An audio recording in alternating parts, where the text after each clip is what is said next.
विशुद्ध विज्ञान गणस्वरूपं विज्ञान विस्रारण बद्ध दीक्षं दयानिधिं देहभृतां शरण्यं देवं हयग्रीवमहं प्रपद्ये நமஸ்பாய். இன்றைய தினம் பஜகோவிந்தம் அப்படிங்கிற கிரந்தத்திலிருந்து 3 ஸ்லோகங்கள் நாம தெரிஞ்சுக்கிறோம். ஸ்லோகம் நம்பர் 7, 8 and 9. இதுவரை நாம 6 ஸ்லோகங்களை பார்த்து முடிச்சிருக்கோம். இந்த பஜகோவிந்தம் அப்படிங்கிற கிரந்தத்துல 6 ஸ்லோகங்களை பார்த்து முடிச்சிருக்கோம். நம்ம கடைசியா பார்த்த அந்த 6வது ஸ்லோகம் என்ன அப்படின்னாக்கா, யாவத் பவனோ நிவசதி தேகே தாவத் பிருச்சதி குஷலம் தேகே கதவதி வாயோ தேகாபாயே பாரியா பிப்யதி தஸ்மின் காயே அப்படிங்கிற அந்த 6வது ஸ்லோகத்தை நம்ம பார்த்து முடிச்சிருக்கோம். அதனுடைய அர்த்தம் என்ன அப்படின்னாக்கா, வாயு பவனஹா அப்படின்னா காற்றுன்னு அர்த்தம்.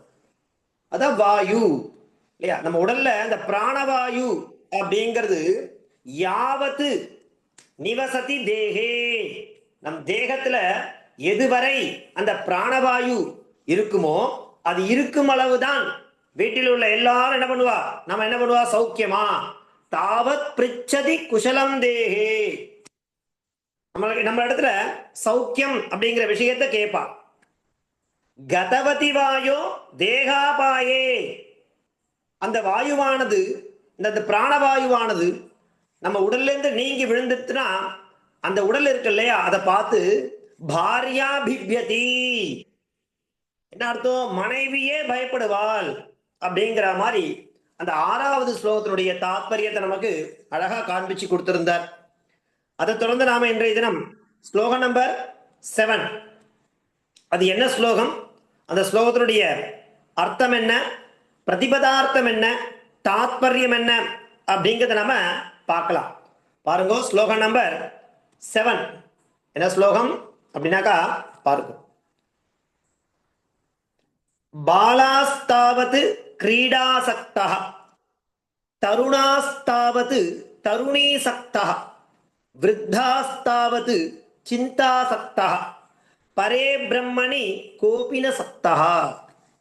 பாலாஸ்தாவது கிரீடாசக்தः தருணஸ்தாவது தருணீசக்தः விருத்தாஸ்தாவது சிந்தாசக்தः பரே பிரம்மணி கோபினசக்தः அப்படிங்கிற மாதிரி ஸ்லோகம். இது எப்படி பதச்சேதம் பண்ணோம், பாலாஹா தாவது கிரீடாசக்தः கிரீடா சக்தः தருணஹ தாவது தருணீ சக்தः விருத்தாஹ தாவது சிந்தா சக்தः பரே பிரம்மணி கஹாபி ந சக்தः அப்படிங்கிற. சக்தஹான என்ன அர்த்தம்னாக்கா ஈடுபடுவதுன்னு அர்த்தம். சக்தஹா அப்படின்ற பதத்துக்கு என்ன அர்த்தம், ஈடுபடுவது. யார் யாரு எந்தெந்த பருவத்துல என்னென்ன விஷயத்தில் ஈடுபடுகிறார்கள் அப்படிங்கிறத நமக்கு காண்பிச்சு கொடுக்கிறார் இந்த ஸ்லோகம் மூலமா. பாலாஹா, பாலானா யாரு, பாலஹ பாலவ் பாலாஹ, சம்ஸ்கிருதத்துல பாலஹன சிறுவன் அர்த்தம், ஸ்மால் பாய் இல்லையா. பாலஹா என்ன பண்றான், பாலஹான்னு அவனுக்கு எது பர்யந்தம் பாலஹான்னு அந்த நிலை உண்டுனாக்கா, கல்யாணம் ஆற வரைக்கும் பாலஹா தானே. பாலஹா பாலஹா தாவது இல்லையா, அந்த சிறுவன் என்ன பண்ணுவான் அப்படின்னாக்கா, கிரீடாசக்தா, எதுல ஈடுபடுகிறான் சிறுவன் அப்படின்னாக்கா, விளையாட்டுல தான் ஈடுபடுவான். பாலாஹா தாவது கிரீடா, கிரீடானா விளையாட்டு. கிரீடாசக்தா ஈடுபடுகிறான், எதில் ஈடுபடுகிறான், கிரீடா, நம்ம விளையாட்டில் தான் ஈடுபடுறோம். யாரு, பாலாஹா. சரி, அடுத்தது என்ன சொல்ற, தருணாஹா தாவது, தருணான யாரு அப்படின்னாக்கா தாருண்யம் அப்படின்னா இளமைன்னு அர்த்தம். அந்த வாலிப வயசுன்னு சொல்றா இல்லையா, அந்த இளமை பருவத்தில் அதுக்கு என்ன பேரு, தருணஹான பேரு. தருணாஸ்தாவது தருணீசக்தா, என்ன பண்றான், அந்த வாலிப வயசுல இளமங்கையை நாடுறான் இல்லையா. இளமை பருவத்தில், அந்த வாலிப பருவத்தில் இளமங்கையை நாடுகிறான். அடுத்தது விருத்தஹ, விருத்தஹன யாரு, வயோதிகா, வயோதிகள் வயதானவனுக்கு சம்ஸ்கிருத என்ன பேரு? விருத்தகான்னு பேர். விருத்தகா தாவது அவன் என்ன பண்றா? எதிர ஈடுபடுகிறார் அப்படின்னாக்கா பாருங்க, சிந்தாசக்தா. நம்ம சொன்னோம் இல்லையா ஏற்கனவே, இந்த பஜகோவிந்தம் அப்படிங்கிற கிரந்தத்தை ஆரம்பிக்கும் பொழுது அந்த அவதாரிக்கையிலே நம்ம சொன்னோம், இந்த பஜகோவிந்தத்தினுடைய நோக்கம் என்ன அப்படின்னாக்கா, ஒரு ஒரு நிலையில நாம என்னென்ன பண்ணிட்டு இருக்கோம் அப்படிங்கிற விஷயத்தை நமக்கு நினைவூட்டுட்டே இருக்க. அதுதான் ரொம்ப முக்கியம். நாம என்ன பண்ணிட்டு இருக்கோம், என்ன பண்ணல, என்ன பண்ணணும், என்ன பண்ணா நல்லது அப்படிங்கிறத நமக்கு அழகா காண்பிச்சு கொடுக்கிறார். அந்த ரீதியில இந்த ஸ்லோகம் ரொம்ப முக்கியமான ஸ்லோகம். நமக்கு 3 நிலையானது இருக்கு: பாலகா, தருணகா, விருத்தகா. பாலகனா அந்த சிறு வயது, தருணகனா இளம் வயது, விருத்தகனா வயோதிகம் முதுமை அப்படிங்கிற நிலை. இந்த 3ல நாம என்ன பண்ணிட்டு இருக்கோம்? இளமையிலையும் நம்ம சிறு வயதிலும் நம்ம பகவத் சிந்தனை பண்றது இல்லை, விளையாட்டிலேயே ஈடுபட்டு இருக்கா. சரி, அந்த சிறு வயதில் தான் அந்த மாதிரி பகவத் சிந்தனை இல்லை, அதன் பிறகாவது ஏற்படுறதானாக்கா இல்ல. வாலிபத்துல இளமங்கையை நாடுகிறான், அப்பவும் பகவத் சிந்தனை இல்லை. சரி, சிறு வயதிலையும் பண்ணல, அந்த வாலிப பருவத்திலையும் பண்ணல, அதாவது வயது கிழவர்னு சொல்லுவா இல்லையா, அந்த சமயத்திலேயாவது பண்றானா இல்ல. அப்ப என்ன வந்துருது நமக்கு? கவலை அப்படிங்கிறதுல நம்ம அப்படியே அதிலேயே முழுகி போயிடும். சிந்தாசக்தா. என்ன பண்ணலாம், நம்ம பையன் என்ன படிக்க வைக்கலாம், நம்ம பேரை என்ன பண்ணுவான், இப்படியே தான் நம்ம சிந்தனை இருக்கும் இல்லையா. ஆனா இந்த பரபிரம்மம் இருக்கு இல்லையா, பரே பிரம்மணி, இந்த பரபிரம்மத்துல கோபினா ஒருவர் கூட என்ன பண்றது இல்ல, ந சக்தா, ஈடுபடுவதில்லையே அப்படின்ற மாதிரி ரொம்ப கவலையோட சொல்றாரு. எல்லாரும் ஒரு ஒரு நிலையில பண்ண வேண்டிய விஷயத்தை தான் பண்ணிட்டு இருக்குமே தவிர என்ன பண்ணணுமோ அதை பண்றது இல்லை. இல்ல, நம்ம 2 வகையா பிரிச்சுட்டோம். வாழ்க்கை அப்படிங்கிறத நம்ம நம்ம ரோலையும் நன்னா பண்ணணும். சிறு வயதுல பண்ண வேண்டியதை பண்ணணும், வாலிப வயதுல பண்ண வேண்டியதை பண்ணணும், வயதானவர் பண்ண வேண்டியதை பண்ணணும். கூடவே அந்த பரபிரம்மத்தினுடைய சிந்தனை ஒண்ணு இருக்கு இல்லையா, அந்த பரபிரம்மணி அதுலயே நமக்கு என்ன இருக்கணும்? சக்தகா, அதுலயும் ஈடுபாடு இருக்கணும்பா. ஆனா நமக்கு என்ன இல்ல, பரபிரம்மத்துல ஒருவர் கூட ஈடுபடுவதில்லையேன்னு சொல்ற. பாலாஸ்தாவது கிரீடாசக்தா. குழந்தையா இருக்க வரைக்கும் என்ன பண்றோம்? விளையாட்டுலேயே நேரத்தை அதிலேயே ஈடுபாடோடு இருக்கும். தருணாஸ்தாவது தருணீ சக்தா. வாலிப வயதுல இளமங்கையே நாடுகிறான். சரி, விருத்தாஸ்தாவது சிந்தாசக்தா. அந்த கிழவர் அப்படிங்கிறதுல என்ன பண்றோம்? கவலை அப்படிங்கிறதுலயே அதிலேயே மூழ்கி போயிடுறோம். ஆனால் பரே பிரம்மணி, பரபிரம்மத்தில் கோபின சக்தா, ஒருவர் கூட ஈடுபடுவதில்லையே. ரொம்ப சுலபமா இருக்கும் ஆதிசங்கருடைய கிருதி. அதுவும் இந்த ஸ்தோத்திர கிரந்தங்கள் இருக்கு இல்லையா, அது ரொம்ப சுலபமா கொடுப்பார். ரொம்ப பிரௌடமான பதங்கள்லாம் பயன்படுத்தாம அழகா, சின்ன சின்ன பதங்கள், எளிமையான பதங்கள், படிச்சாலே புரியிற மாதிரியான பதங்களோட நமக்கு இப்படி ஒரு அழகான ஸ்லோகத்தை எழுதி கொடுத்திருக்கார். பாலாஸ்தாவது கிரீடாசக்தா, தருணஸ்தாவது தருணீசக்தா, விருத்தாஸ்தாவது சிந்தாசக்தா, பரே பிரம்மணி கோபின சக்தா.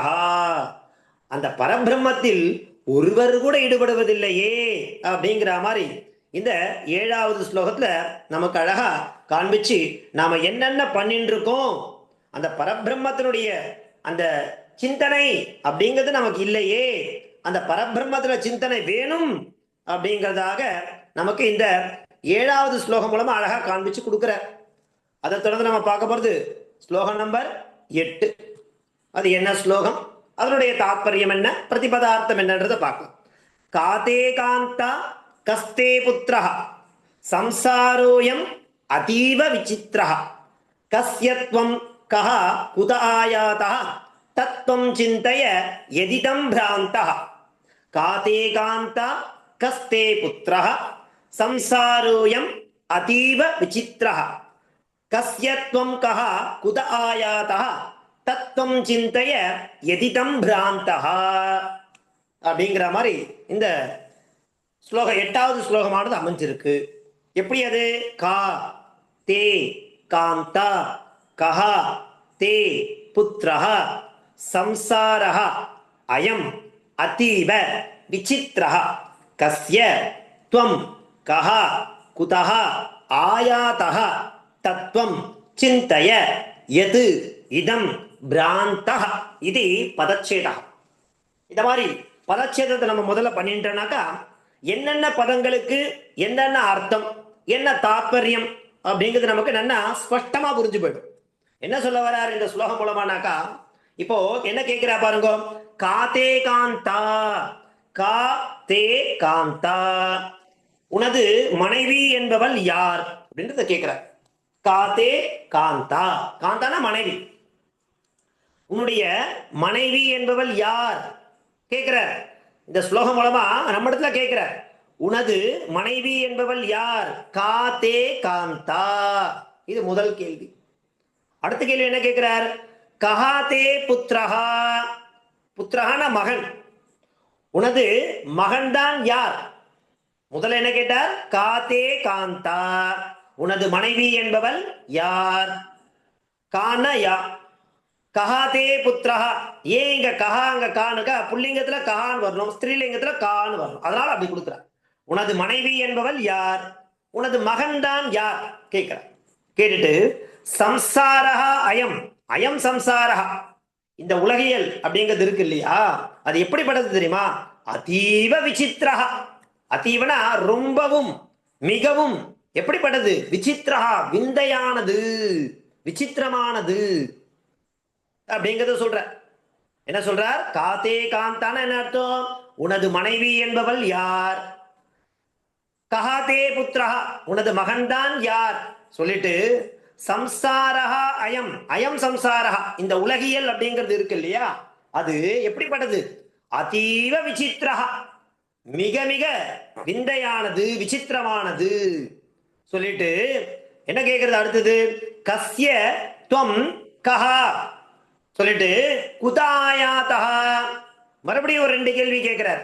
என்ன ரெண்டு கேள்வி, யாருக்கு உடமையானவன் நீ, யாருக்கு சொந்தமானவன், கஸ்யத்வம் நீ யாருக்கு சொந்தமானவன் உடமையானவன் சொல்லிட்டு என்ன கேட்கிறார், கஹாத்வம் நீ யார் கேட்கிறார், நீ யார், யாருக்கு உடமையானவன், நம்மளை பார்த்து கேட்கிற மாதிரி சொல்லிட்டு அடுத்த ஒரு கேள்வி கேட்கிறார். என்ன கேட்கிறார், குதாயாதா நீ எங்கிருந்து வந்தாய். இப்படி என்ன பண்ண சொல்றார், தத்துவம் சிந்தைய, அந்த உண்மை நிலையை நீ என்ன பண்ணு, சிந்தைய ஆராய்ந்து பாரு அப்படிங்கிற இல்லையா, சற்று உன்னுடைய நிலைமையை நீ என்ன பண்ணு, ஆராய்ந்து பாரு, உனக்கே ஒரு எது இதம் பிராந்தா, இது எல்லாமே ஒரு பிராந்தகான்னு ஒரு பிரமை மாதிரி இருக்கும் இல்லையா, நான் என்ன பண்ணிட்டு இருக்கேன், கேள்வி என்ன, நீ யாரு, நீ எங்கிருந்து வந்திருக்க, நீ யாருக்கு உடமையானவன் அப்படிங்கிறத நீ என்ன பண்ணணும், கேட்கணுங்கிற. இப்படி ஒரு விஷயத்தை நீ சிந்தைய, இதம் சிந்தைய, நமக்கே ஒரு பிரமிப்பானது ஏற்படும் இல்லையா. காதே காந்தா கஸ்தே புத்ரஹ சம்சாரோயம் அதீவ விசித்ரஹ கஸ்யத்வம் கஹா குத ஆயாதஹ தத்துவம் சிந்தைய எதிதம் பிராந்த. தத்துவம், தத்துவம் என்ன சொல்ல வர்றார் அப்படின்னாக்கா, அந்த உண்மை, இது மாதிரியான உண்மையை நீ நிலை சற்று என்ன பண்ண சொல்றார், ஆராய்ந்து பாருங்கிற. இந்த மாதிரி விஷயத்தை நீ கொஞ்சம் ஆராய்ஞ்சு பாரு, இதுல என்னதான் இருக்கு அப்படிங்கிற மாதிரி கேள்வி கேளு. நீ என்ன பண்ணிட்டு இருக்க, நீ யாரு, நீ எங்கிருந்து வந்திருக்க, இந்த மாதிரி நிறைய விஷயங்கள் நமக்குள்ள கேட்க வேண்டிய விஷயங்களானது நிறைய கொட்டி கிடக்கிறது. நாம என்ன பண்றோம், அதெல்லாம் விட்டுட்டு இல்லையா, இந்த இளம் வயதுல விளையாட்டுலயே நேரத்தை கழிக்கிறோம். அந்த தருணகா இளம் வயதுல நம்ம தேவையில்லாத விஷயத்துல நம்ம நேரத்தை செலவிடுறோம். வயதான விஷயத்துல தேவையில்லாத விஷயங்களையே சிந்தனை பண்றோம், கவலைப்பட்டுட்டே இருக்கும்.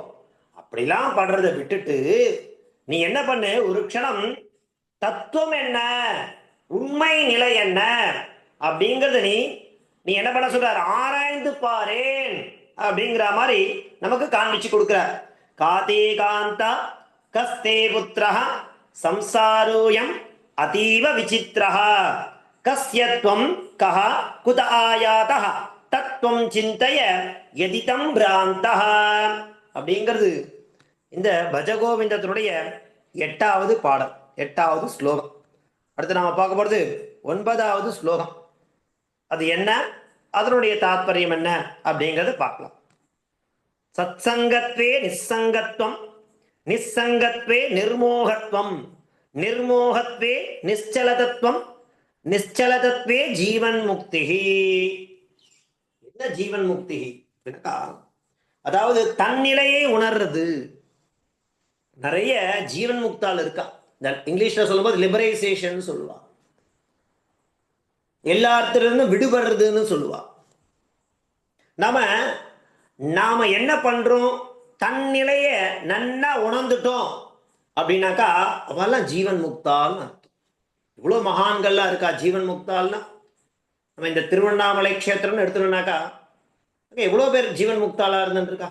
சேஷாத்ரி சுவாமிகள் இருக்கார், ரமண மகரிஷி இருக்கார், அதே மாதிரி நம்ம யோகிராம் சுரத்குமார், இவ்வளோ பேர்லாம் எப்படி இருக்கானாக்கா பிரத்யட்சமாக பார்க்க முடியும் நம்மளால.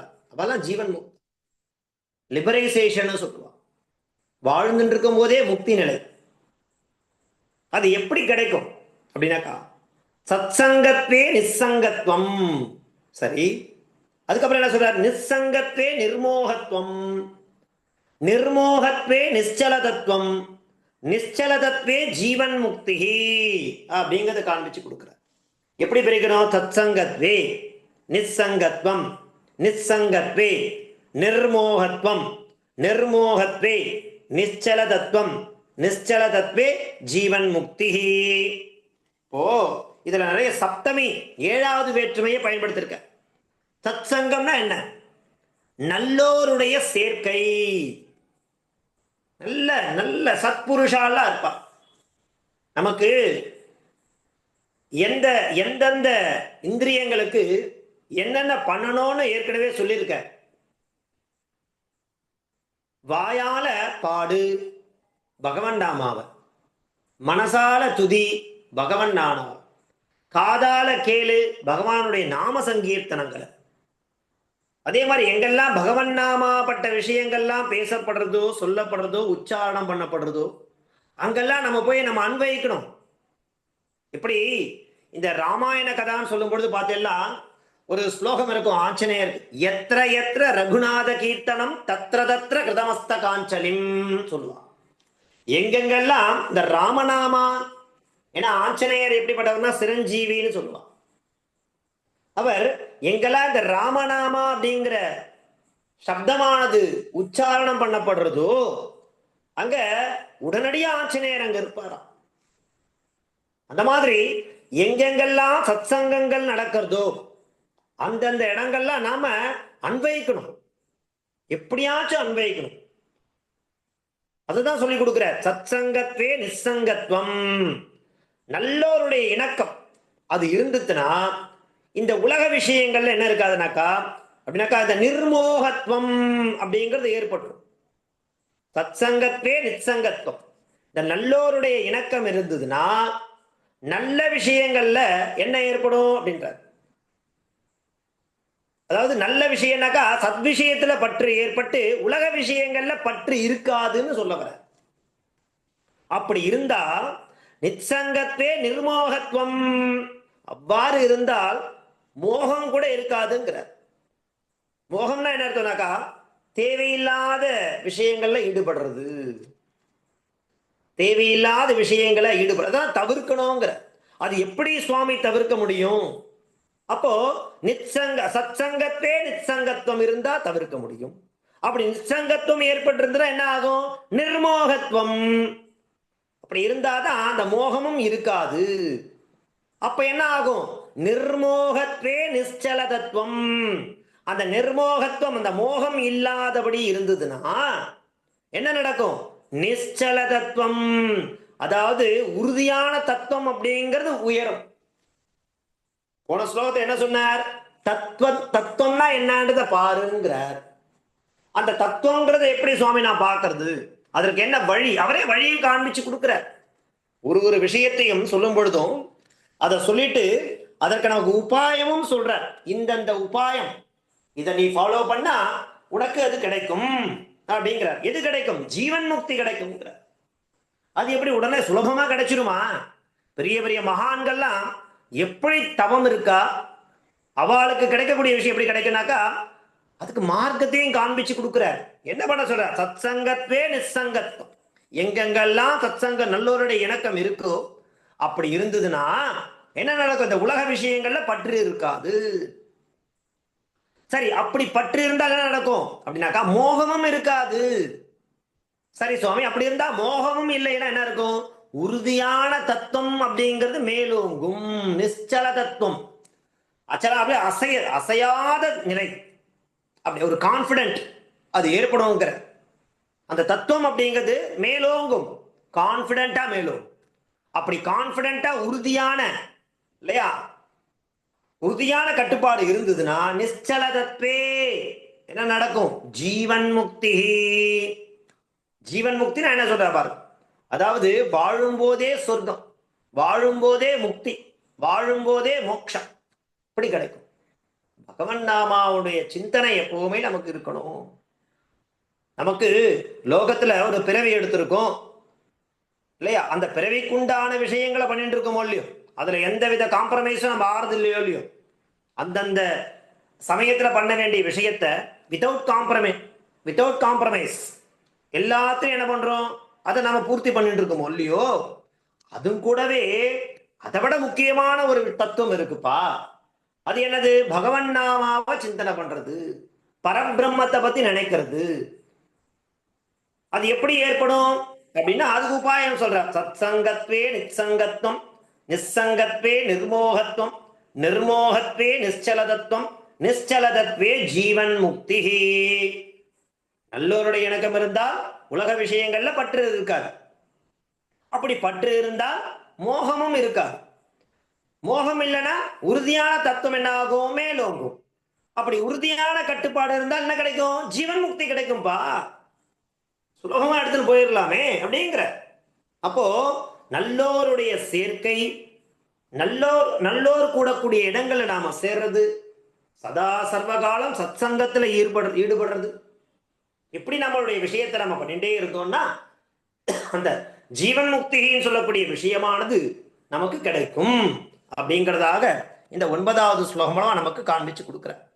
இப்படியாக நாம இன்றைய தினம் 3 ஸ்லோகங்கள், அதாவது பார்க்கறதுக்கு தான் 3 அப்படிங்கிற மாதிரி தெரியும், ஆனா அப்படியே பாருங்க 9 ஸ்லோகம் வரைக்கும் வந்தாச்சு. நாம என்ன பண்ணணும்? அவகாசம் கிடைக்கும் போதெல்லாம் அந்த ஸ்லோகங்களை நம்ம பாராயணம் பண்ணணும், சொல்லிண்டே இருக்கணும், அப்பதான் முடியும். பாருங்க 7வது ஸ்லோகம் என்ன? பாலாஸ்தாவது கிரீடாசக்தா, தருணஸ்தாவது தருணீசக்தா, விருத்தஸ்தாவது சிந்தாசக்தா, பரே பிரம்மணி கோபின சக்தா அப்படிங்கிறது 7வது ஸ்லோகம். அடுத்தது நாம பார்த்தது 8வது ஸ்லோகம். என்ன 8வது ஸ்லோகம் பாருங்க. காதே காந்தா கஸ்தே புத்திரஹ சம்சாரோயம் அதீவ விசித்திரஹ கஸ்யத்வம் கஹ குத ஆயாதஹ தத்வம் சிந்தய யதிதம் பிராந்தஹ அப்படிங்கிறது 8வது ஸ்லோகம். அடுத்து நாம பார்த்தது ஸ்லோகம் நம்பர் 9. அது என்ன ஸ்லோகம் பாருங்க. சத் சங்கத்வே நிசங்கத்வம், நிசங்கத்வே நிர்மோகத்வம், நிர்மோகத்வே நிச்சலதத்வம், நிச்சலதத்வே ஜீவன் முக்தி அப்படிங்கிறது 9வது ஸ்லோகம். அப்படியாக நாம இன்றைய தினம் 3 ஸ்லோகங்களை பார்த்து தெரிஞ்சிட்டோம். இதுவரை நாம பஜகோவிந்தம் அப்படிங்கிற கிரந்தத்தை எடுத்துட்டு 9 ஸ்லோகம், அதனுடைய பிரதிபதார்த்தம் என்ன, பாவார்த்தம் என்ன, தாத்பரியம் என்ன அப்படிங்கிற விஷயத்தை நாம சொல்லியிருக்கோம். இதனுடைய ரெக்கார்டிங்ஸும் நமக்கு நம்ம பாலவேத பாடசாலா அப்படிங்கிற யூடியூப் சேனல்ல அப்டேட் பண்ணிட்டே இருக்கும். நீங்களாம் அந்த பாலவேத பாடசாலையினுடைய யூடியூப் சேனலை சப்ஸ்கிரைப் பண்ணிட்டு இந்த வீடியோக்கெல்லாம் நீங்க பார்த்துட்டே வாங்கோ. நிறைய போடுறா அதுல. இது மாத்திரம் இல்லை, அந்த பாலவேத பாட யூடியூப் சேனல்ல நிறைய சத்விஷயமான விஷயங்கள் நிறைய நடக்கிறது, அதெல்லாம் நம்ம வாட்ச் பண்ணலாம். ஸோ இன்னைக்கு டெக்னாலஜி நம்ம வந்து பயன்படுத்தணும், அதுதான் முக்கியம். ஆதிசங்கரர் சொன்ன விஷயங்களை இன்னைக்கு நமக்கு டெக்னாலஜியும் கை கொடுக்கறது பாருங்க இல்லையா. அதுக்கேற்ற மாதிரி அதையும் நம்ம நல்லபடியா பயன்படுத்தி என்னென்ன சத்விஷயங்கள்லாம் எங்கெங்கெல்லாம் நடக்கிறதோ அது எல்லாத்தையும் நம்ம எங்க இருந்துட்டோ அன்வயிக்கலாம். அதனால அதை பாருங்க, அதை ஃபாலோ பண்ணுங்க. யூடியூப் சேனலை சப்ஸ்கிரைப் பண்ணி இந்த வீடியோக்கெல்லாம் நீங்க ஃபாலோ பண்ணிட்டே வாங்குன்னு சொல்லி ஸோ இன்றைய தினத்திற்கான அவகாசம் ஆயிடுத்து முடிச்சுக்கிறேன். தாசன் தன்யவாதா. ஒரே நிமிஷம் இருங்கோ, பாது ஆடியோ கட் பண்ணுங்க.